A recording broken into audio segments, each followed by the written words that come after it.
वनवास के दौरान एक दिन पांडव एक ब्राह्मण के पास पहुंचे, जिन्होंने अपनी अग्नि जलाने की आरणी लकड़ियां एक हिरण के सींग में फंसकर खो जाने की बात कही। पांडवों ने उन्हें ढूंढने का वचन दिया। तलाश करते हुए वे बहुत दूर जंगल में चले गए और प्यास से व्याकुल हो उठे। युधिष्ठिर महाराज ने सहदेव से कहा कि वह जल की खोज करें। सहदेव एक सुंदर तालाब के पास पहुंचे, किंतु जैसे ही उन्होंने जल पीना चाहा, एक यक्ष की वाणी सुनाई दी। यह जल तभी पी सकते हो जब मेरे प्रश्नों का उत्तर दो, अन्यथा मृत्यु को प्राप्त हो जाओगे। सहदेव ने उस चेतावनी को अनसुना कर दिया और जैसे ही उन्होंने जल पिया, वे मृत हो गए। नकुल, अर्जुन और भीम के साथ भी यही हुआ। तब धर्मराज युधिष्ठिर स्वयं वहां पहुंचे। उन्होंने अपने भाइयों की दशा देखकर अत्यंत शोक प्रकट किया, परंतु धैर्य नहीं खोया। उसी समय उसी यक्ष की वाणी सुनाई दी, हे युधिष्ठिर, यह जल तभी प्राप्त होगा जब तुम मेरे प्रश्नों का उत्तर दोगे। युधिष्ठिर ने आदरपूर्वक उत्तर देने की अनुमति दी।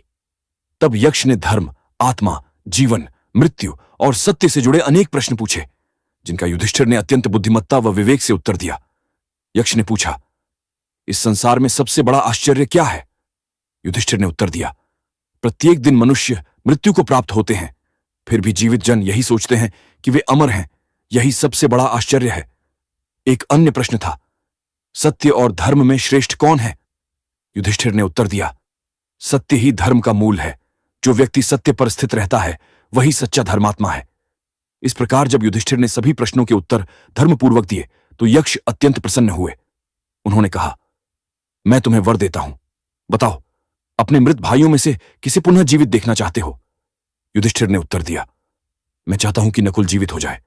यक्ष ने पूछा, तुम भीम और अर्जुन जैसे पराक्रमी भाइयों को छोड़कर नकुल को क्यों चुनते हो?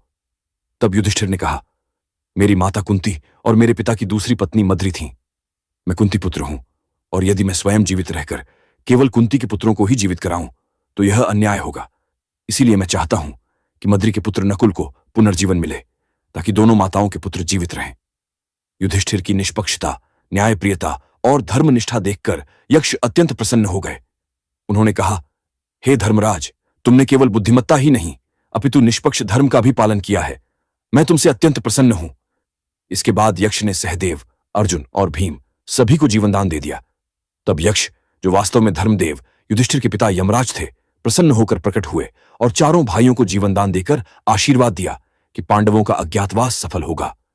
अगर आपको यह वीडियो पसंद आई तो लाइक करें, शेयर करें और सब्सक्राइब बटन को दबाना ना भूलें। धन्यवाद।